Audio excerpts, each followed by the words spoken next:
गौड़ी कबीर जी बिखिया व्याप्या सगल संसार।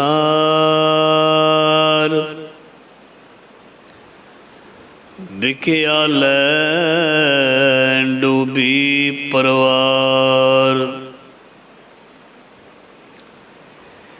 रे नर नाव चौड़ कत बोड़ी।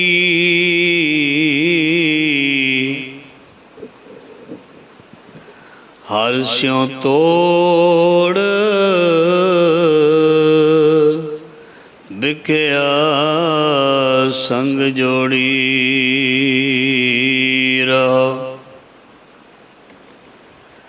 सुर नर दादे लागी आग।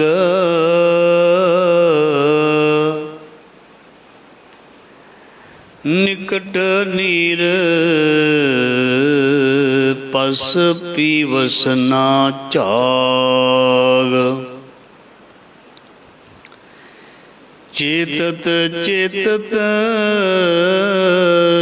निकस्यो नीर। सो जल निर्मल कतत कबीर।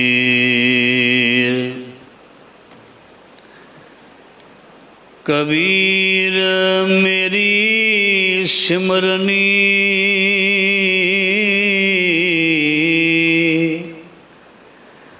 रसना ऊपर राम। आद जुगाद सगल भगत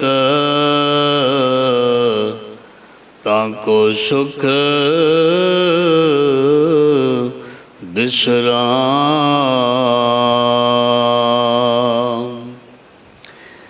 ज़हरा ज़हूर हाजरा हजूर सर्व कला भरपूर समर्थ गुरु।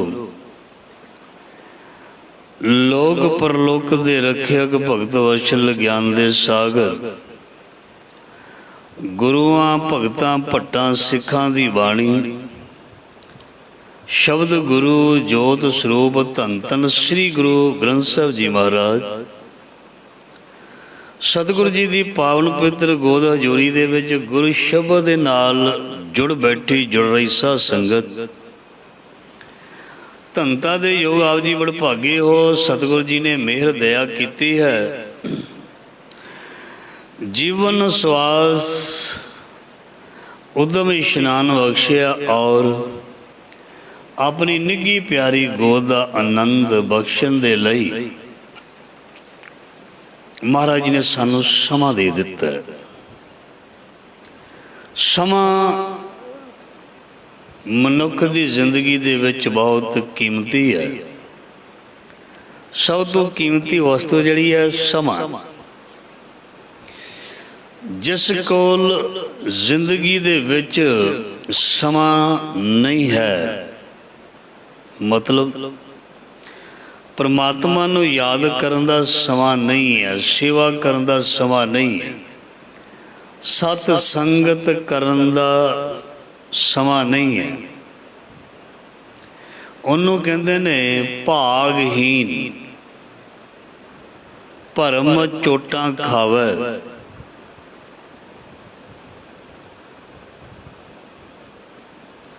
वो मनुख जिहड़ा है उसनूं भागहीन आख्या जांदा जो अपने जिंदगी दे उस अनमोल समय नूं सफल नहीं करदा। जो जीवन दे अनमोल समय नूं सफल नहीं करदा वो जिंदगी दे विच गुरु महाराज जी की बाणी कहती है वो सफल नहीं हो सकता।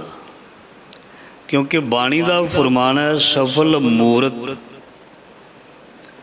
सफला घड़ी जित सच्चे नाल प्यार।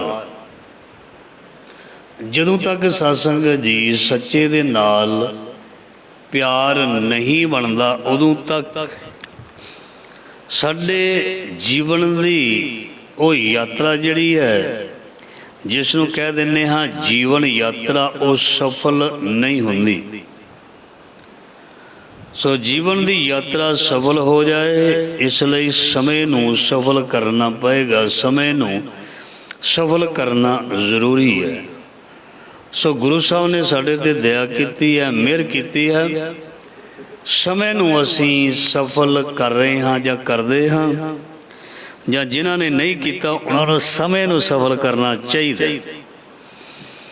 ਕਿਉਂਕਿ ਸਮਾਂ ਜਿਹੜਾ ਸਫਲ ਹੋਇਆ ਸਮਾਂ, ਉਹ ਹੀ ਲੇਖੇ ਵਿੱਚ ਲੱਗਦਾ। ਜਿਵੇਂ ਪੰਕਤੀ ਸਰਵਣ ਕਰ ਲਈ ਹੈ, ਸਫਲ ਮੂਰਤ ਸਫਲਾ ਘੜੀ ਜਿਤ ਸੱਚੇ ਨਾਲ ਪਿਆਰ, ਦੁੱਖ ਸੰਤਾਪ ਨਾ ਲੱਗਈ ਜਿਸ ਹਰ ਕਾ ਨਾਮ ਆਧਾਰ, ਬਾਹਾਂ ਪਕੜ ਗੁਰ ਕਾਢਿਆ ਸੋਈ ਉਤਰਿਆ ਪਾਰ।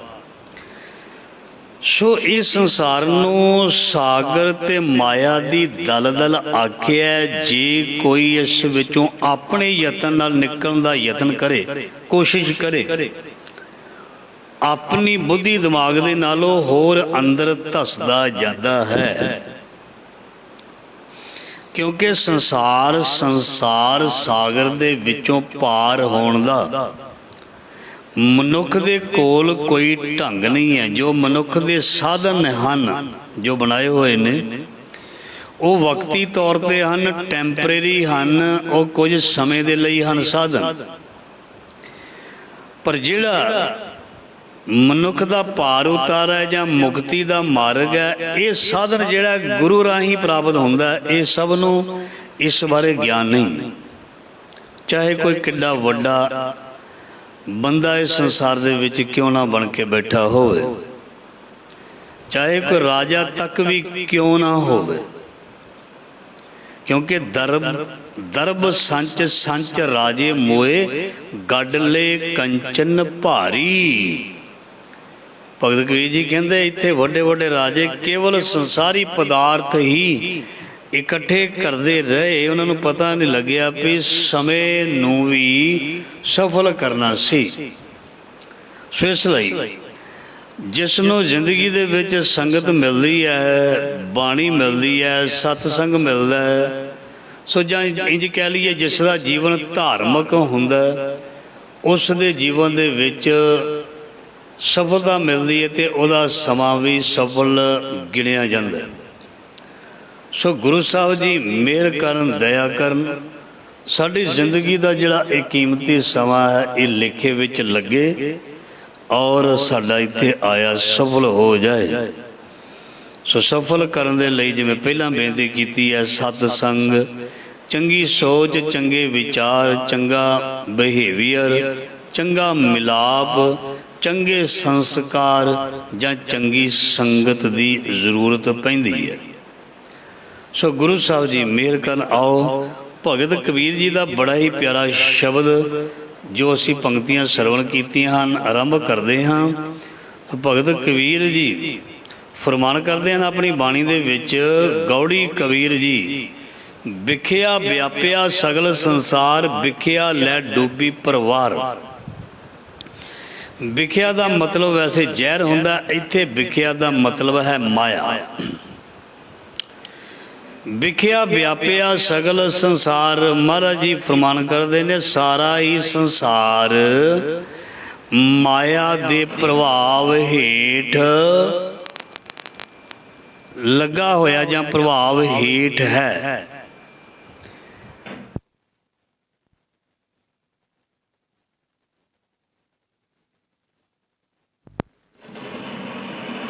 ਸਾਰਾ ਹੀ ਸੰਸਾਰ ਮਾਇਆ ਦੇ ਪ੍ਰਭਾਵ ਹੇਠ ਚੱਲ ਰਿਹਾ ਹੈ। ਸੋ ਇਸ ਲਈ ਇਹ ਜਿਹੜਾ ਮਾਇਆ ਹੈ, ਇਹ ਵਿਖਿਆ ਲੈ ਡੂਬੀ ਪਰਵਾਰ, ਵਿਖਿਆ ਲੈ ਡੂਬੀ ਪਰਵਾਰ। ਤੇ ਇਹ ਜਿਹੜੀ ਮਾਇਆ ਹੈ ਜਾਂ ਮਾਇਆ ਦਾ ਮੋਹ ਹੈ, ਮਹਾਰਾਜ ਜੀ ਕਹਿੰਦੇ ਇਹ ਸਾਰੇ ਹੀ ਸੰਸਾਰ ਨੂੰ, ਜਾਂ ਇੰਝ ਕਹਿ ਸਕਦੇ ਹਾਂ ਸਾਰੇ ਹੀ ਕੁਟੁੰਬ ਨੂੰ, ਉਹ ਤਿੰਨ ਚੱਲਦੇ ਪਏ ਨੇ, ਇੱਕ ਕਰ ਦੇਣਾ, ਸਾਰੇ ਹੀ ਸੰਸਾਰ ਨੂੰ ਡੋਬ ਰਹੀ ਹੈ ਮਾਇਆ। ਸਾਰੇ ਹੀ ਸੰਸਾਰ ਨੂੰ ਖਤਮ ਕਰ ਰਹੀ ਹੈ ਮਾਇਆ। ਸੋ ਵਿਖਿਆ ਵਿਆਪਿਆ ਸਗਲ ਸੰਸਾਰ, ਵਿਖਿਆ ਲੈ ਡੂਬੀ ਪਰਵਾਰ। ਰੇ ਨਰ ਨਾਵ ਚੌੜ ਕਤ ਬੋੜੀ, ਹਰ ਸਿਉ ਤੋੜ ਵਿਖਿਆ ਸੰਗ ਜੋੜੀ। ਸੋ ਭਗਤ ਕਬੀਰ ਜੀ ਨੇ ਇਸ ਸ਼ਬਦ ਦੇ ਵਿੱਚ ਮਾਇਆ ਦੇ ਬਾਰੇ ਹੀ ਸਾਨੂੰ ਦੱਸਿਆ। ਮਾਇਆ ਦੇ ਬਾਰੇ ਹੀ ਸਾਨੂੰ ਦੱਸਿਆ। ਮਤਲਬ ਮਾਇਆ ਦਾ ਇੱਥੇ ਮਤਲਬ ਪੈਸਾ ਰੁਪਈਏ ਨੂੰ ਨਹੀਂ ਕਿਹਾ। ਮਾਇਆ ਕਿਆ ਹੈ? ਮੋਲ। ਜਿਹੜੀ ਵੀ ਚੀਜ਼ ਸਾਨੂੰ ਤੰਗ ਕਰਦੀ ਹੈ, ਜਿਹੜੀ ਵੀ ਚੀਜ਼ ਸਾਨੂੰ ਪਰੇਸ਼ਾਨ ਕਰਦੀ ਹੈ, ਜਿਹੜੀ ਵੀ ਚੀਜ਼ ਸਾਨੂੰ ਪਰਮਾਤਮਾ ਨਾਲੋਂ ਤੋੜਦੀ ਹੈ, ਉਸ ਨੂੰ ਮਾਇਆ ਕਹਿੰਦੇ ਹਨ। ਇੱਕ ਵਾਰੀ ਬੰਦ ਕਰਕੇ ਚਲਾ, ਬੰਦ ਕਰਕੇ ਚਲਾ, ਬੰਦ ਕਰਕੇ ਚਲਾ। ਸੋ ਭਗਤ ਕਬੀਰ ਜੀ ਫਰਮਾਨ ਕਰਦੇ ਹਨ, ਉਹ ਵਸਤੂ, ਉਹ ਚੀਜ਼ ਜਿਹੜੀ ਸਾਨੂੰ ਪਰਮਾਤਮਾ ਤੋਂ ਦੂਰ ਕਰਦੀ ਹੈ, ਪਰਮਾਤਮਾ ਨੂੰ ਭੁਲਾਉਂਦੀ ਹੈ, ਉਸ ਨੂੰ ਆਖਦੇ ਨੇ ਮਾਇਆ। ਸੋ ਇਨ ਮਾਇਆ ਜਗਦੀਸ਼ ਗੁਸਾਈ, ਤੁਮਰੇ ਚਰਨ ਵਿਸਾਰੇ। ਉਧਰ ਹੁੰਦੀ ਚਾਬੀ, ਇੱਥੇ ਨਹੀਂ, ਉੱਧਰ। ਇਨ ਮਾਇਆ ਜਗਦੀਸ਼ ਗੁਸਾਈ, ਤੁਮਰੇ ਚਰਨ ਵਿਸਾਰੇ। ਸੋ ਇਸ ਮਾਇਆ ਦੇ ਮੋਹ ਨੇ, ਭਗਤ ਕਬੀਰ ਜੀ ਦੀ ਬਾਣੀ ਵੀ ਕਹਿੰਦੀ ਹੈ, ਗੁਰੂਆਂ ਦੀ ਬਾਣੀ ਵੀ ਕਹਿੰਦੀ ਹੈ ਵੀ ਇਸ ਨੇ ਪ੍ਰਮਾਤਮਾ ਦੇ ਚਰਨ ਜਾਂ ਪ੍ਰਮਾਤਮਾ ਦੀ ਯਾਦ ਵਿਸਾਰ ਦਿੱਤੀ। ਕਿਉਂਕਿ ਬਾਣੀ ਦੇ ਵਿੱਚ ਲਿਖਿਆ, ਮਾਇਆ ਲਗ ਭੁੱਲੋ ਸੰਸਾਰ। ਮਾਇਆ ਦੇ ਵਿੱਚ ਲੱਗ ਕੇ ਇਨਸਾਨ ਜਿਹੜਾ ਮੋਹ ਦੇ ਵਿੱਚ ਪੈ ਕੇ, ਕਿ ਉਸ ਸੰਸਾਰ ਦੇ ਪਦਾਰਥਾਂ ਦਾ ਮੋਹ, ਸੰਸਾਰ ਦੀ ਹਰ ਵਸਤੂ ਦਾ ਮੋਹ ਜਿਹੜਾ ਬਹੁਤ ਤਾਕਤਵਰ ਹੈ, ਇਹ ਪਰਮੇਸ਼ਰ ਰੱਬ ਤੋਂ ਤੋੜਦਾ ਹੈ, ਮਨੁੱਖ ਨੂੰ ਮੋੜਦਾ, ਮਨੁੱਖ ਨੂੰ ਤੋੜਦਾ, ਮਨੁੱਖ ਨੂੰ ਪ੍ਰਮਾਤਮਾ ਵੱਲੋਂ ਮੋੜਦਾ। ਵਿਖਿਆ ਲੈ ਡੂਬੀ ਪਰਵਾਰ। ਸੋ ਮਾਇਆ ਇਹ ਸਾਰੇ ਹੀ ਮਹਾਰਾਜ ਜੀ ਕਹਿੰਦੇ ਕੁਟੰਬ ਨੂੰ ਡੋਬੀ ਜਾ ਰਹੀ ਹੈ। ਕੁਟੰਬ ਦਾ ਮਤਲਬ ਹੈ ਸਾਰਾ ਹੀ ਪਰਿਵਾਰ, ਸਾਰੇ ਆ ਜਾਂਦੇ ਆ। ਸੋ ਜੋ ਵੀ ਪ੍ਰਾਣੀ ਮਾਇਆ ਦੇ ਪ੍ਰਭਾਵ ਹੇਠ ਆਏਗਾ, ਉਹ ਭਾਵੇਂ ਇੱਕ ਗਿਣਤੀ ਦੇ ਵਿੱਚ ਹੈ, ਬਹੁ ਗਿਣਤੀ ਦੇ ਵਿੱਚ ਹੈ, ਹਜ਼ਾਰਾਂ ਦੀ ਗਿਣਤੀ ਦੇ ਵਿੱਚ ਹੈ, ਸਾਰੇ ਹੀ ਮਾਇਆ ਕਾਲ ਦੇ ਅਧੀਨ ਹਨ। ਇਹਨਾਂ ਤੋਂ ਮੁਕਤੀ ਦਾ ਮਾਰਗ ਜਾਂ ਮੁਕਤ ਗੁਰਬਾਣੀ ਸਤਿਗੁਰੂ ਸਤ ਸੰਗਤ ਹੀ ਕਰਦੀ ਹੈ। ਸੋ ਮਹਾਰਾਜ ਜੀ ਫਰਮਾਨ ਕਰਦੇ ਹਨ, ਵਿਖਿਆ ਲੈ ਡੋਬੀ ਪਰਵਾਰ। ਸੋ ਇਹ ਜਿਹੜੀ ਮਾਇਆ ਦਾ ਮੋਹ ਹੈ, ਵੱਡੇ ਵੱਡਿਆਂ ਨੂੰ ਜਿਹੜਾ ਡੋਬ ਕੇ ਇਸ ਨੇ ਰੱਖ ਦਿੱਤਾ ਜਾਂ ਡੋਬ ਗਿਆ। ਸੋ ਇਸ ਕਰਕੇ ਭਗਤ ਕਬੀਰ ਜੀ ਬਹੁਤ ਵਧੀਆ ਅੱਗੇ ਉਦਾਹਰਨ ਦੇ ਰਹੇ ਨੇ। ਕਹਿੰਦੇ ਰੇ ਨਰ ਨਾਵ ਚੌੜ ਕਤ ਬੋੜੀ। ਇੱਥੇ ਇੱਕ ਵਿਅੰਗ ਕੱਸਦੇ ਨੇ, ਕਹਿੰਦੇ ਲੋਕੀ ਡੁੱਬਦੇ ਨੇ ਉਸ ਦਰਿਆ ਦੇ ਵਿੱਚ ਜਿੱਥੇ ਬਹੁਤ ਪਾਣੀ ਹੁੰਦਾ ਹੈ। ਜਿੱਥੇ ਬਹੁਤ ਪਾਣੀ ਹੁੰਦਾ ਹੈ ਉੱਥੇ ਲੋਕਾਂ ਦੇ ਬੇੜੇ ਡੁੱਬ ਜਾਂਦੇ ਨੇ। ਅਕਸਰ ਜਦੋਂ ਤੂਫਾਨ ਆਉਂਦੇ ਨੇ, ਹਨੇਰੀਆਂ ਆਉਂਦੇ ਨੇ, ਕਈ ਵਾਰ ਬੇੜੇ ਡੁੱਬ ਜਾਂਦੇ ਨੇ ਜਲ ਦੇ ਵਿੱਚ। ਪਰ ਭਗਤ ਕਬੀਰ ਜੀ ਫਰਮਾਨ ਕਰਦੇ ਹਨ, ਕਹਿੰਦੇ ਹੈਰਾਨੀ ਦੀ ਗੱਲ ਇਹ ਹੋਈ, ਰੇ ਨਰ ਨਾਵ ਚੌੜ ਕਤ ਬੋੜੀ। ਤੇਰੀ ਬੇੜੀ ਜਿਹੜੀ ਸੀ ਉਹ ਖੁੱਲੇ ਥਾਂ ਤੇ ਡੁੱਬ ਗਈ। ਤੇਰੀ ਜਿਹੜੀ ਬੇੜੀ ਸੀ ਉਸ ਜਗ੍ਹਾ ਤੇ ਤੂੰ ਡੁੱਬ ਬੈਠਾ ਜਿੱਥੇ ਪਾਣੀ ਵੀ ਨਹੀਂ ਸੀ। ਜਿੱਥੇ ਪਾਣੀ ਵੀ ਨਹੀਂ ਸੀ ਉੱਥੇ ਤੇਰੀ ਬੇੜੀ ਡੁੱਬ ਗਈ। ਰੇ ਨਰ ਨਾਵ ਚੌੜ ਕਤ ਬੋੜੀ। ਤੇਰੀ ਬੇੜੀ ਜਿਹੜੀ ਹੈ ਉਹ ਖੁੱਲੇ ਥਾਂ ਤੇ, ਰੜੇ ਥਾਂ ਤੇ ਉਹ ਡੁੱਬ ਗਈ। ਰੇ ਨਰ ਨਾਵ ਚੌੜ ਕਤ ਬੋੜੀ। ਉਹ ਤਾਂ ਤੇਰੀ ਪੱਧਰੇ ਜਗ੍ਹਾ ਬੇੜੀ ਡੁੱਬੀ, ਹਰ ਸਿਉ ਤੋੜ ਵਿਖਿਆ ਸੰਗ ਜੋੜੀ। ਕਿਉਂਕਿ ਤੂੰ ਪ੍ਰਮਾਤਮਾ ਜਾਂ ਆਪਣੇ ਮਾਲਕ ਤੋਂ ਪ੍ਰਮਾਤਮਾ ਤੋਂ ਤੂੰ ਲਿਵ ਜਿਹੜੀ ਹੈ ਤੋੜ ਕੇ ਸੰਸਾਰ ਦੇ ਨਾਲ ਲਾਈ। ਇਸ ਕਰਕੇ ਤੇਰੀ ਬੇੜੀ ਜਿਹੜੀ ਹੈ ਉਹ ਪੱਧਰੇ ਹੀ, ਉਹ ਰੜੇ ਥਾਂ ਤੇ ਹੀ ਉਹ ਡੁੱਬ ਗਈ। ਬੇੜੀ ਦਾ ਮਤਲਬ ਕੋਈ ਬਾਹਰਲੀ ਬੇੜੀ ਨਹੀਂ, ਬੇੜੀ ਦਾ ਮਤਲਬ ਕੋਈ ਬਾਹਰਲਾ ਜਹਾਜ਼ ਜਾਂ ਕੋਈ ਨਾਉ ਨਹੀਂ। ਬੇੜੀ ਦਾ ਮਤਲਬ ਹੈ ਵੀ ਜੀਵਨ। ਇੱਕ ਤੇ ਉਸ ਦੀ ਬੇੜੀ ਡੁੱਬੀ ਜੋ ਸੰਸਾਰ ਦੇ ਵਿੱਚ ਬਹੁਤ ਜ਼ਿਆਦਾ ਗਰਸਿਆ ਗਿਆ, ਧਿਆਨ ਦੇਣਾ। ਇੱਕ ਤੇ ਉਸ ਦੇ ਜੀਵਨ ਦੀ ਬੇੜੀ ਡੁੱਬੀ ਜਿਸ ਨੇ ਸੰਸਾਰ ਨੂੰ ਬਹੁਤ ਜ਼ਿਆਦਾ ਭੋਗਿਆ, ਤੇ ਇੱਕ ਉਸ ਦੀ ਵੀ ਬੇੜੀ ਡੁੱਬ ਗਈ ਜਿਸ ਨੇ ਸੰਸਾਰ ਦੇ ਵਿੱਚ ਤੇ ਬਹੁਤਾ ਜ਼ਿਆਦਾ ਯਾਤਰਾ ਨਹੀਂ ਕੀਤੀ, ਬਹੁਤਾ ਇੱਧਰ ਉੱਧਰ ਤੇ ਨਹੀਂ ਗਿਆ, ਪਰ ਉਸਨੇ ਕਈ ਵਾਰ ਗੁਸਤਾਖੀ ਮਾਫ ਆਪਣੀ ਭੈੜੀ ਸੋਚ ਨਾਲ ਘਰ ਬੈਠਿਆਂ ਹੀ ਆਪਣੇ ਜੀਵਨ ਦੀ ਬੇੜੀ ਡੋਬ ਲਈ। ਕਿਉਂਕਿ ਬੇੜੀ ਜਿਹੜੀ ਡੁੱਬਦੀ ਹੈ ਜਦੋਂ ਮਨੁੱਖ ਦੀ ਸੋਚ ਜਿਹੜੀ ਬਦਲਦੀ ਹੈ, ਸੋਚ ਖਰਾਬ ਹੁੰਦੀ ਹੈ, ਤੇ ਉਹ ਚਾਹੇ ਸੰਸਾਰ ਦੇ ਵਿੱਚ ਵਿਚਰਦਾ ਹੋਵੇ, ਘਰ ਦੇ ਵਿੱਚ ਵਿਚਰਦਾ ਹੋਵੇ, ਬਾਹਰ ਬੈਠਾ ਹੋਵੇ, ਘਰ ਦੇ ਵਿੱਚ ਬੈਠਾ ਹੋਵੇ, ਉਹਦੀ ਬੇੜੀ ਉਹਦੀ ਮਾੜੀ ਸੋਚ ਕਰਕੇ ਡੁੱਬਣੀ ਹੈ। ਉਹ ਰੜਾ ਥਾਂ ਹੋਵੇ, ਮਤਲਬ ਚਾਹੇ ਉਹ ਸੰਸਾਰ ਹੋਵੇ ਚਾਹੇ ਉਹ ਘਰ ਹੋਵੇ, ਜਿਸ ਦੀ ਸੁਰਤੀ ਬਿਰਤੀ ਸਾਫ਼ ਨਹੀਂ, ਜਿਸ ਦਾ ਮਨ ਜਿਹੜਾ ਕਲੀਨ ਨਹੀਂ, ਸਾਫ਼ ਨਹੀਂ, ਪਾਕ ਨਹੀਂ, ਪਵਿੱਤਰ ਨਹੀਂ, ਤੇ ਉਸ ਦਾ ਬੇੜਾ ਜਿਹੜਾ ਹੈ ਬਾਣੀ ਵਿੱਚ ਲਿਖਿਆ ਉਹ ਡੁੱਬਣਾ ਹੀ ਡੁੱਬਣਾ ਹੈ। ਸੋ ਭਗਤ ਜੀ ਸਾਨੂੰ ਬਹੁਤ ਪਿਆਰੇ ਵਿਚਾਰ ਆਪਣੀ ਪਵਿੱਤਰ ਬਾਣੀ ਰਾਹੀਂ ਸਾਨੂੰ ਦੱਸ ਰਹੇ ਨੇ। ਸੋ ਇਸ ਕਰਕੇ ਤੇਰੀ ਬੇੜੀ ਡੁੱਬੀ ਹਾਰਸਿਓ ਤੋੜ, ਤੂੰ ਹਰੀ ਦੇ ਨਾਲੋਂ ਆਪਣਾ ਨਾਤਾ ਤੋੜ ਲਿਆ, ਪ੍ਰਮਾਤਮਾ ਦੇ ਨਾਲੋਂ ਨਾਤਾ ਤੋੜ ਲਿਆ। ਅਸੀਂ ਆਖਾਂਗੇ ਵੀ ਜਿਹੜੇ ਪ੍ਰਮਾਤਮਾ ਦਾ ਨਾਮ ਨਹੀਂ ਲੈਂਦੇ ਉਹ ਤੇ ਬਹੁਤ ਜ਼ਿਆਦਾ ਸੁਖੀ ਲੱਗਦੇ ਨੇ,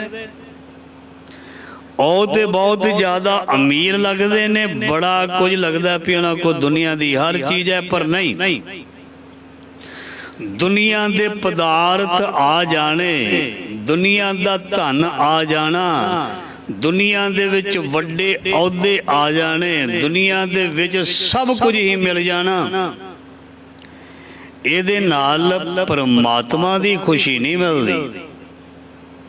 ਇੱਥੇ ਤੇ ਇਹ ਲਿਖਿਆ ਵੀ ਕਬੀਰ ਲੂਟਣਾ ਹੈ ਤਾਂ ਲੂਟ ਲੈ, ਰਾਮ ਨਾਮ ਹੈ ਲੂਟ, ਫਿਰ ਪਾਛੇ ਪਛਤਾਓਗੇ ਜਬ ਪ੍ਰਾਣ ਜਾਏਂਗੇ ਛੂਟ। ਇਸ ਕਰਕੇ ਜਿਸ ਨੇ ਰਾਮ ਦੇ ਨਾਮ ਨੂੰ ਲੁੱਟਿਆ, ਮਤਲਬ ਰਾਮ ਦੇ ਨਾਮ ਨੂੰ ਅਪਣਾਇਆ, ਆਪਣੀ ਜ਼ਿੰਦਗੀ ਵਿੱਚ ਨਾਮ ਨੂੰ ਜਪਿਆ, ਧਾਰਨ ਕੀਤਾ, ਨਾਮ ਦੇ ਮੁਤਾਬਕ ਜ਼ਿੰਦਗੀ ਨੂੰ ਬਤੀਤ ਕੀਤਾ, ਉਹਨਾਂ ਦੀ ਜ਼ਿੰਦਗੀ ਦੇ ਵਿੱਚ ਬਰਕਤ ਆਈ, ਸੁੱਖ ਆਇਆ, ਸ਼ਾਂਤੀ ਆਈ, ਸਬਰ ਆਇਆ, ਆਨੰਦ ਆਇਆ, ਸ਼ੁਕਰਾਨਾ ਆਇਆ, ਪ੍ਰੇਮ ਆਇਆ, ਵਿਰਾਗ ਆਇਆ, ਭਰੋਸਾ ਆਇਆ, ਸਤ ਸੰਗਤ ਆਈ, ਤੇ ਉਹ ਫਿਰ ਮਹਾਨ ਬਣ ਗਏ। ਮਤਲਬ ਜਿਵੇਂ ਪਹਿਲਾਂ ਬੇਨਤੀ ਕੀਤੀ, ਸੁੱਚ ਹੋਵੇ ਤਾਂ ਸੱਚ ਪਾਈਏ, ਵੀ ਜੇ ਅੰਦਰ ਸੁੱਚਮ ਹੈ ਮਤਲਬ ਪਵਿੱਤਰਤਾ ਹੈ, ਤੇ ਉਹ ਚਾਹੇ ਕੋਈ ਧਨਾੜ ਹੋਵੇ, ਜਗੀਰਦਾਰ ਹੋਵੇ, ਰਿਚ ਹੋਵੇ, ਪੂਰ ਹੋਵੇ, ਕੋਈ ਫਰਕ ਨਹੀਂ ਰੱਬ ਨੂੰ। ਉਹ ਕਹਿੰਦੇ ਸੁੱਚ ਹੋਵੇ ਤਾਂ ਸੱਚ ਪਾਈਐ, ਜੇ ਅੰਦਰ ਤੇਰੇ ਪਵਿੱਤਰਤਾ ਹੈ। ਪਵਿੱਤਰਤਾ ਦਾ ਮਤਲਬ ਕੋਈ ਆਪਣੇ ਅੰਦਰ ਨੂੰ ਅਸੀਂ ਕੋਈ ਕਲੀਨ ਨਹੀਂ ਕਰਨਾ, ਕੋਈ ਜੱਗ ਪਾਣੀ ਪੀ ਕੇ ਜਾਂ ਕੋਈ ਦਵਾਈ ਖਾ ਕੇ, ਮਤਲਬ ਆਪਣੇ ਮਨ ਦੇ ਵਿੱਚੋਂ ਦੁਬਿਧਾ ਨੂੰ ਦੂਰ ਕਰਨਾ, ਜਿਸ ਨੂੰ ਬਾਣੀ ਵਿੱਚ ਲਿਖਿਆ ਹੋਵੋ ਇਕੱਤਰ ਮਿਲੋ ਮੇਰੇ ਭਾਈ, ਦੁਬਿਧਾ ਦੂਰ ਕਰੋ ਲਿਵ ਲਾਏ। ਮਤਲਬ ਆਪਣੇ ਮਨ ਨੂੰ ਸਾਫ਼ ਕਰਨਾ, ਦੁਬਿਧਾ ਭਰਮ ਨੂੰ ਦੂਰ ਕਰਨਾ, ਤੇ ਆਪਣੀ ਸੋਚ ਦੇ ਵਿੱਚ ਜਿਹੜਾ ਬੜਾ ਕੁਝ ਸੋਚ ਕੇ ਰੱਖਿਆ ਉਹਨੂੰ ਵੀ ਮਹਾਰਾਜ ਜੀ ਕਹਿੰਦੇ ਬਾਹਰ ਕੱਢਣਾ, ਤੇ ਉਸ ਸੋਚ ਦੇ ਵਿੱਚ ਸੱਚ ਦਾ ਪ੍ਰਵੇਸ਼ ਕਰਨਾ, ਉਸ ਸੋਚ ਨੂੰ ਸੱਚ ਦੇ ਨਾਲ ਧੋਣਾ। ਤੇ ਉਹ ਸੱਚ ਨੂੰ ਉੱਥੇ ਟਿਕਾਉਣਾ ਹੈ। ਤੇ ਫਿਰ ਮਹਾਰਾਜ ਜੀ ਕਹਿੰਦੇ ਆਪਣੇ ਆਪ ਤੈਨੂੰ ਪਤਾ ਲੱਗ ਜਾਏਗਾ ਝੂਠ ਕੀ ਹੈ, ਸੱਚ ਕੀ ਹੈ, ਨਰਕ ਕੀ ਹੈ, ਸਵਰਗ ਕੀ ਹੈ, ਆ ਕੀ ਹੈ, ਉਹ ਕੀ ਹੈ, ਲੋਕ ਕੀ ਹੈ, ਪਰਲੋਕ ਕੀ ਹੈ। ਇਸ ਕਰਕੇ ਭਾਈ ਤੇਰੇ ਜੀਵਨ ਦੀ ਬੇੜੀ ਤੇਰੇ ਖੁਦ ਦੇ ਹੱਥੋਂ ਹੀ ਡੋਬੀ ਗਈ ਹੈ। ਹਰ ਸਿਉ ਤੋੜ ਵਿਖਿਆ ਸੰਗ ਜੋੜੀ, ਕਿਉਂਕਿ ਤੂੰ ਪ੍ਰੀਤ ਜਿਹੜੀ ਸੀ ਉਹ ਮਾਇਆ ਮਤਲਬ ਸੰਸਾਰ ਦੀ ਮਾਇਆ ਦੇ ਨਾਲ ਲਾ ਕੇ ਪ੍ਰਮਾਤਮਾ ਨਾਲੋਂ ਤੋੜ ਦਿੱਤੀ। ਮਨੁੱਖ ਕਹਿੰਦਾ ਜੋ ਕੁਝ ਮਿਲਣਾ ਮੈਨੂੰ ਮਾਇਆ ਦੇ ਵਿੱਚੋਂ ਮਿਲਣਾ, ਮੈਨੂੰ ਪ੍ਰਮਾਤਮਾ ਦੇ ਕੋਲੋਂ ਕੀ ਮਿਲਣਾ। ਇਹ ਜਿਹੜੀ ਸੋਚ ਬਣ ਗਈ, ਇਸ ਕਰਕੇ ਰੇ ਨਰ ਨਾਵ ਕਉ ਚੌੜਕਤ ਬੋੜੀ, ਹਰ ਸਿਉ ਤੋੜ ਵਿਖਿਆ ਸੰਗ ਜੋੜੀ ਰਹਾਉ। ਸੁਰ ਨਰ ਦਾਦੇ ਲਾਗੀ ਆਗ, ਲਿਖਿਆ ਆ ਸੁਰ ਦਾ ਮਤਲਬ ਹੁੰਦਾ ਦੇਵਤੇ ਤੇ ਨਰ ਦਾ ਮਤਲਬ ਹੁੰਦਾ ਮਨੁੱਖ। ਕਹਿੰਦੇ ਦੇਵਤੇ ਔਰ ਮਨੁੱਖ ਇਹ ਸਾਰੇ ਹੀ ਮਾਇਆ ਔਰ ਤ੍ਰਿਸ਼ਨਾ ਦੀ ਅੱਗ ਦੇ ਵਿੱਚ ਜਲ ਗਏ। ਤ੍ਰਿਸ਼ਨਾ ਮਨੁੱਖ ਨੂੰ ਵੀ ਲੱਗਦੀ ਹੈ ਤੇ ਬਾਣੀ ਵਿੱਚ ਲਿਖਿਆ ਤ੍ਰਿਸ਼ਨਾ ਜਿਹੜੇ ਦੇਵੀ ਦੇਵਤੇ ਨੇ ਉਹਨਾਂ ਨੂੰ ਵੀ ਲੱਗਦੀ ਹੈ। ਤ੍ਰਿਸ਼ਨਾ ਗੁਰਮੁਖ ਨੂੰ ਨਹੀਂ ਲੱਗਦੀ, ਤ੍ਰਿਸ਼ਨਾ ਗੁਰੂ ਨੂੰ ਨਹੀਂ ਲੱਗਦੀ, ਤ੍ਰਿਸ਼ਨਾ ਰੱਬ ਨੂੰ ਨਹੀਂ ਲੱਗਦੀ। ਧਿਆਨ ਦੇਣਾ। ਭਗਤ ਕਬੀਰ ਜੀ ਕਹਿੰਦੇ ਨੇ ਸੁਰ ਨਰ ਦਾਦੇ, ਦਾਦੇ ਦਾ ਮਤਲਬ ਸੜ ਗਏ। ਦਾਦੇ ਲਾਗੀ ਆਗ, ਅੱਗ ਦੇ ਨਾਲ ਸੜ ਗਏ। ਕਿਹੜੀ ਅੱਗ? ਤ੍ਰਿਸ਼ਨਾ ਦੀ, ਕਾਮ ਦੀ, ਵਾਸ਼ਨਾ ਦੀ। ਬਾਣੀ ਦੇ ਵਿੱਚ ਲਿਖਿਆ ਨਹੀਂ ਇੰਦਰ ਨੂੰ ਅੱਗ ਲੱਗੀ, ਗੌਤਮ ਤਪਾ ਅਹਲਿਆ ਇਸਤਰੀ, ਤਿਸ ਦੇਖ ਇੰਦਰ ਲੁਭਾਇਆ, ਸਹਿਸ ਸਰੀਰ ਚਹਿਨ ਭਗ ਹੋਏ, ਤਾਂ ਮਨ ਪਛੋਤਾਇਆ। ਉਹਨੂੰ ਵੀ ਵਾਸ਼ਨਾ ਦੀ, ਕਾਮ ਦੀ ਅੱਗ ਲੱਗੀ ਸੀ, ਇਸ ਕਰਕੇ ਉਸਨੇ ਰਿਸ਼ੀ ਕੋਲੋਂ ਫਿਰ ਸ਼ਰਾਪ ਖਾਧਾ ਲਿਆ। ਸੋ ਇੱਥੇ ਇਹ ਗੱਲ ਬਿਲਕੁਲ ਕਲੀਅਰ ਹੁੰਦੀ ਹੈ। ਸੁਰ ਨਰ ਦਾਦੇ ਲਾਗੀ ਆਗ, ਸੁਰ ਦਾ ਮਤਲਬ ਦੇਵਤੇ ਤੇ ਨਰ ਦਾ ਮਤਲਬ ਅਸੀਂ ਆਮ ਮਨੁੱਖ। ਵੈਸੇ ਇੱਥੇ ਜੇ ਡੀਪਲੀ ਜਾਈਏ ਤੇ ਇੱਥੇ ਅਵਸਥਾ ਨੂੰ ਦੇਵਤਾ ਕਿਹਾ ਜਦੋਂ, ਕਿਉਂਕਿ ਜਿਹੜੇ ਅਰਥ ਹੁੰਦੇ ਨੇ ਉਹ ਇੱਕ ਤਰਫਾ ਇਸ਼ਾਰਾ ਨਹੀਂ ਹੁੰਦਾ। ਭਾਵ ਅਰਥ ਬੰਦ ਕਰ, ਭਾਵ ਅਰਥ ਜਿਹੜਾ ਬਣਦਾ ਹੈ ਨਾ ਉਹ ਇਸ ਤਰ੍ਹਾਂ ਬਣਦਾ ਵੀ ਜਿਹੜੇ ਸਾਡੇ ਅੰਦਰ ਜਿਹੜੇ ਹੈ ਨਾ, ਜਿਹੜਾ ਇੱਕ ਸ਼ੈਤਾਨ ਮਨ ਹੈ, ਜਦੋਂ ਭਰੀਏ ਮਤ ਪਾਪਾ ਅੱਗੇ ਸੰਗ ਉਹ ਧੋਪੈ ਨਾਵੇ ਕਰਾਂਗੇ। ਜਦੋਂ ਸ਼ੈਤਾਨ ਮਨ ਨਾਮ ਦੇ ਨਾਲ, ਬਾਣੀ ਦੇ ਨਾਲ ਧੋਤਾ ਜਾਂਦਾ, ਕਲੀਨ ਹੋ ਜਾਂਦਾ, ਸਾਫ਼ ਹੋ ਜਾਂਦਾ। ਤੇ ਇਹਦੇ ਬਾਰੇ ਬਾਣੀ ਵਿੱਚ ਲਿਖਿਆ ਜਿਨ ਮਾਨਸ ਤੇ ਦੇਵਤੇ ਕੀ, ਫਿਰ ਉਹ ਜਿਹੜੀ ਉਹ ਸਟੈਪ ਅੱਗੇ ਚਲਾ ਜਾਂਦਾ ਵੀ ਦੇਵਤਿਆਂ ਵਰਗਾ ਜਿਹੜਾ ਜੀਵਨ ਬਣ ਜਾਂਦਾ ਹੈ। ਤੇ ਫਿਰ ਇਸ ਤੋਂ ਉੱਪਰ ਮਹਾਰਾਜ ਜੀ ਕਹਿੰਦੇ ਇਸ ਤੋਂ ਉੱਪਰ ਚਲੇ ਜਾਈਏ।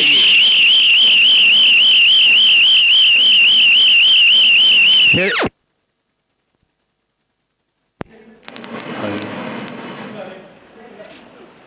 ਆ ਗਿਆ ਫਿਰ ਇਸ ਤੋਂ ਉੱਪਰ ਜੀਵਨ ਜਿਹੜਾ, ਇਸ ਤੋਂ ਉੱਪਰ ਜੀਵਨ ਫਿਰ ਜਿਹੜਾ ਸਤਸੰਗ ਜੀ ਉਹ ਗੁਰਮੁਖਾਂ ਦਾ ਬਣਦਾ। ਉਹ ਗੁਰਮੁਖਾਂ ਦਾ ਜੀਵਨ ਬਣਦਾ ਹੈ ਜਿਹੜਾ ਗੁਰੂ ਦੇ ਲੜ ਲੱਗ ਗਿਆ, ਜਿਹੜਾ ਗੁਰੂ ਦੇ ਚਰਨਾਂ ਦੇ ਨਾਲ ਜੁੜ ਗਿਆ। ਸੋ ਇਸ ਕਰਕੇ ਭਗਤ ਜੀ ਬਹੁਤ ਸਾਫ਼ ਕਲੀਅਰ ਦੱਸ ਰਹੇ ਨੇ। ਸੁਰ ਨਰ ਦਾਦੇ ਲਾਗੀ ਆਗ, ਨਿਕਟ ਨੀਰ ਪਸ ਪੀਵਸ ਨਾ ਝਾਗ। ਤੇ ਗੁਰੂ ਮਹਾਰਾਜ ਜੀ ਦੀ ਬਾਣੀ ਕਹਿੰਦੀ ਹੈ, ਭਗਤਾਂ ਦੀ ਬਾਣੀ ਕਹਿੰਦੀ ਹੈ ਵੀ ਅਫਸੋਸ ਉਦੋਂ ਹੋਇਆ, ਅਫਸੋਸ ਉਦੋਂ ਹੋਇਆ ਜਦੋਂ ਇਹ ਅੱਗ ਲੱਗੀ ਹੋਈ ਸੀ, ਪਾਣੀ ਲਾਗੇ ਸੀ, ਬੁਝਾ ਨਹੀਂ ਸਕਿਆ। ਮਾੜੀ ਗੱਲ ਉਦੋਂ ਹੋਈ ਵੀ ਅੱਗ ਲੱਗੀ ਹੋਈ ਸੀ, ਪਾਣੀ ਲਾਗੇ ਸੀ, ਪਾਣੀ ਦੁਆਰਾ ਬੁਝਾਉਣ ਦੇ ਸਾਧਨ ਵੀ ਸੀ, ਪਰ ਇਹ ਅੱਗ ਬੁਝਾ ਨਾ ਸਕਿਆ। ਇੱਥੇ ਅਫਸੋਸ ਜ਼ਿਆਦਾ ਹੋਇਆ। ਨਿਕਟ ਨੀਰ, ਨਿਕਟ ਨੀਰ ਪਸ ਪੀਵਸ ਨਾ ਝਾਗ। ਪਸ ਦਾ ਮਤਲਬ ਪਸ਼ੂ। ਕਹਿੰਦੇ ਨੀਰ ਇਹਦੇ ਲਾਗੇ ਸੀ, ਜਿੱਦਾਂ ਇੱਥੇ ਤ੍ਰਿਸ਼ਨਾ ਦੀ ਅੱਗ ਕਿਹਾ ਨਾ, ਤੇ ਨੀਰ ਆਖਿਆ ਗਿਆ। ਸਤਿਗੁਰ ਸਤਿਗੁਰੂ ਜੀ ਦੀ ਬਾਣੀ ਨੂੰ। ਵੀ ਬਾਣੀ ਰੂਪੀ ਉਹ ਜਲ ਪਾਣੀ ਇਸ ਦੇ ਲਾਗੇ ਸੀ, ਇਸ ਨੇ ਆਪਣੀ ਅੰਦਰਲੀ ਅੱਗ ਤ੍ਰਿਸ਼ਨਾ ਨੂੰ ਨਾ ਬਾਣੀ ਦੇ ਨਾਲ ਠੰਡਾ ਕਰਨਾ ਸੀ, ਬੁਝਾਉਣਾ ਸੀ, ਪਰ ਉਹ ਬੁਝਾ ਨਾ ਸਕਿਆ। ਨਿਕਟ ਨੀਰ, ਨੇੜੇ ਹੀ ਸੀ ਨੀਰ ਮਤਲਬ ਜਲ, ਜਲ ਮਤਲਬ ਬਾਣੀ, ਨੇੜੇ ਹੀ ਇਸ ਦੇ ਜਲ ਸੀ, ਨੀਰ ਸੀ। ਪਸ, ਪਸ ਪੀਵਸ ਨਾ ਝਾਗ। ਸੋ ਇਸ ਪਸ਼ੂ ਬਿਰਤੀ ਜੀਵਨ ਹੈ, ਪਸ਼ੂ ਬਿਰਤੀ ਜੀਵਨ ਹੈ। ਦੇਖੋ ਪਸ਼ੂ ਨਹੀਂ ਕੁਝ ਕਰ ਸਕਦਾ, ਇਨਸਾਨ ਤੇ ਸਭ ਕੁਝ ਕਰ ਸਕਦਾ। ਪਸ਼ੂ ਜਿਹੜਾ ਹੈ ਲਾਗੇ ਖੂਹ ਚੱਲਦਾ ਹੋਵੇ, ਪਾਣੀ ਹੋਵੇ, ਆਪ ਆਪਣੇ ਆਪ ਖੂਹ ਚਲਾ ਕੇ ਨਲਕਾ ਚਲਾ ਕੇ ਪੀ ਨਹੀਂ ਸਕਦਾ, ਬੰਦਾ ਤੇ ਪੀ ਸਕਦਾ।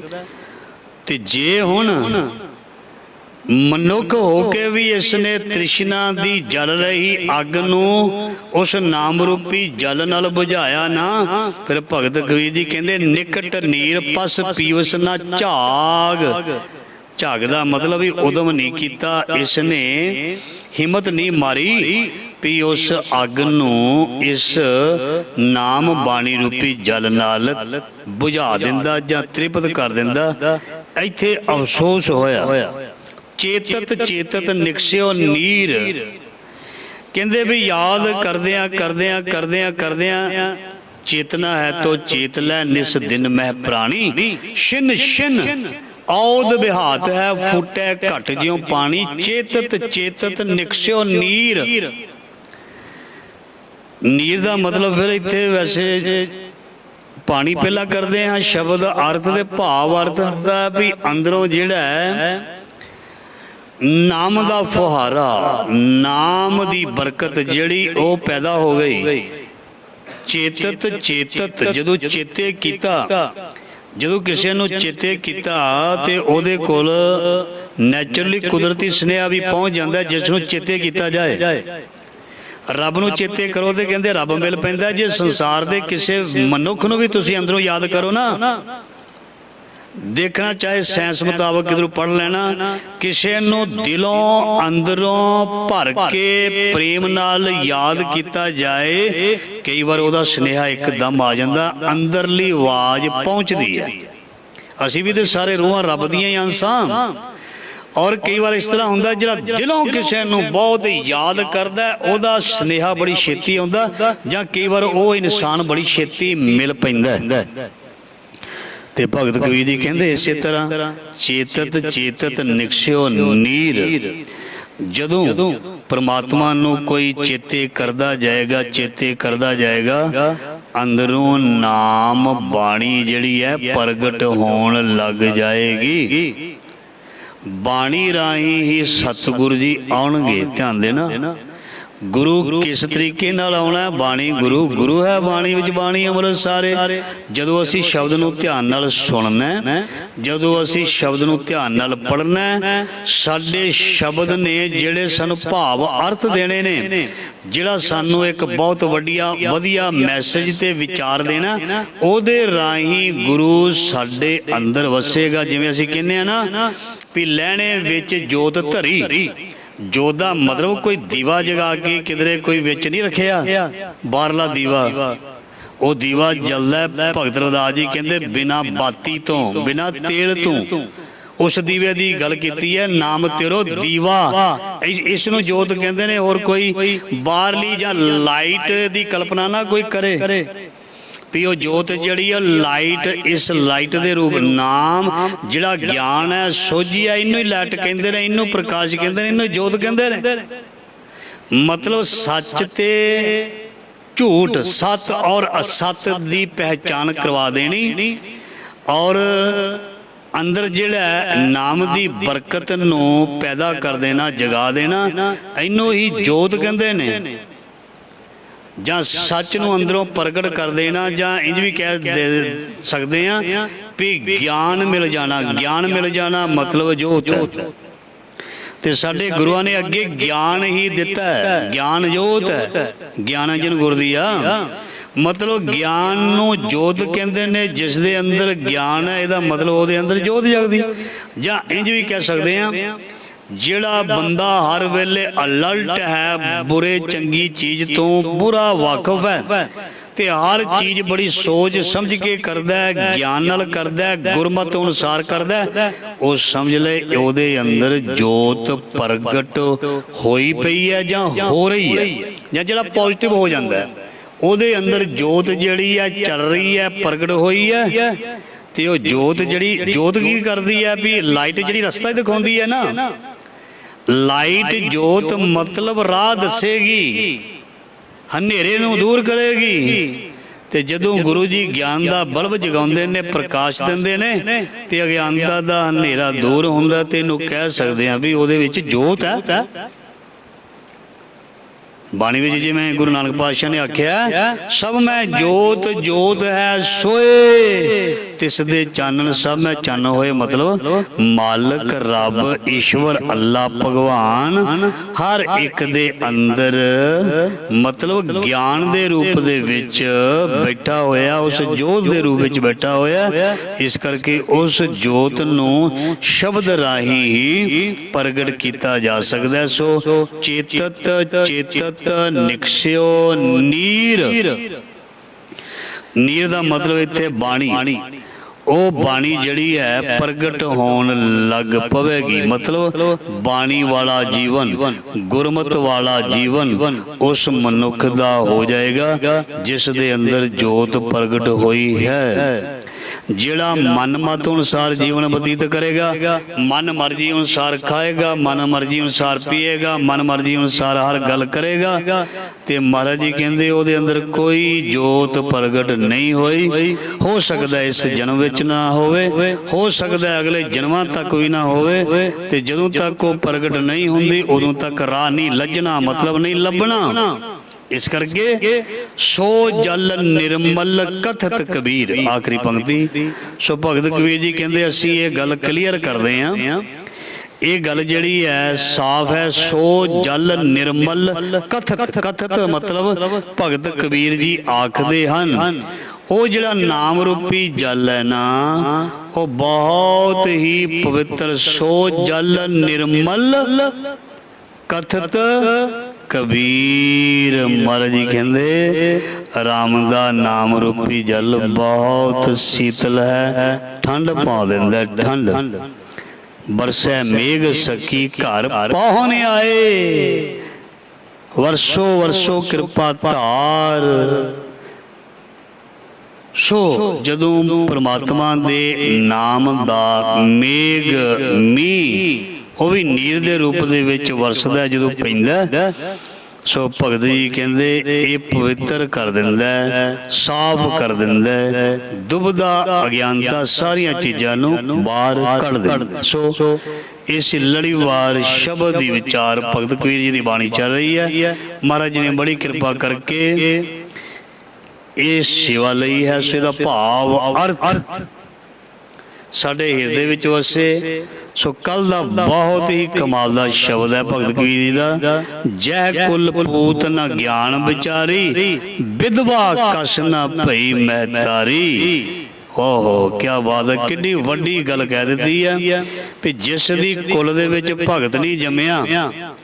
ਵਿਧਵਾ ਦਾ ਮਤਲਬ ਹੁੰਦਾ ਰੰਡੀ, ਲਿਖਿਆ ਹੋਇਆ ਇੱਥੇ ਸਾਫ਼ ਲਿਖਿਆ ਵੀ ਵਿਧਵਾ ਜਿਸ ਦੇ ਘਰ ਦੇ ਵਿੱਚ, ਜਿਸ ਦੇ ਪਰਿਵਾਰ ਦੇ ਵਿੱਚ, ਜਿਸ ਦੇ ਖਾਨਦਾਨ ਦੇ ਵਿੱਚ ਭਗਤ ਸੂਰਮਾ ਮਹਾਬਲੀ ਨਹੀਂ ਜੰਮਿਆ, ਉਹਦੇ ਪਰਿਵਾਰ ਨੂੰ, ਉਹਦੇ ਕੁਟੁੰਬ ਨੂੰ, ਉਹਦੀ ਮਾਂ ਨੂੰ, ਉਹਦੀ ਬਾਪ ਨੂੰ ਕੀ ਆਖਿਆ ਕੱਲ ਦੇ ਸ਼ਬਦ ਵਿੱਚ ਹੈ ਵੀ ਜੈ ਕੁਲ ਪੂਤ ਨ ਗਿਆਨ ਵਿਚਾਰੀ, ਵਿਧਵਾ ਕਛ ਨ ਭਈ ਮਹਿਤਾਰੀ। ਸੋ ਗੁਰੂ ਮਹਾਰਾਜ ਜੀ ਮਿਹਰ ਕਰਨ, ਆਪਣੀ ਸੇਵਾ ਆਪ ਹੀ ਲੈਣ ਔਰ ਸਭ ਨੂੰ ਖੁਸ਼ੀਆਂ, ਤੰਦਰੁਸਤੀਆਂ, ਇਕਾਗਰਤਾ, ਪ੍ਰੇਮ, ਸਫਲਤਾ, ਮਾਰਗ ਔਰ ਮੰਜ਼ਿਲ ਦੀ ਬਖਸ਼ਿਸ਼ ਕਰਨ। ਵਾਹਿਗੁਰੂ ਜੀ ਕਾ ਖਾਲਸਾ, ਵਾਹਿਗੁਰੂ ਜੀ ਕੀ ਫਤਿਹ।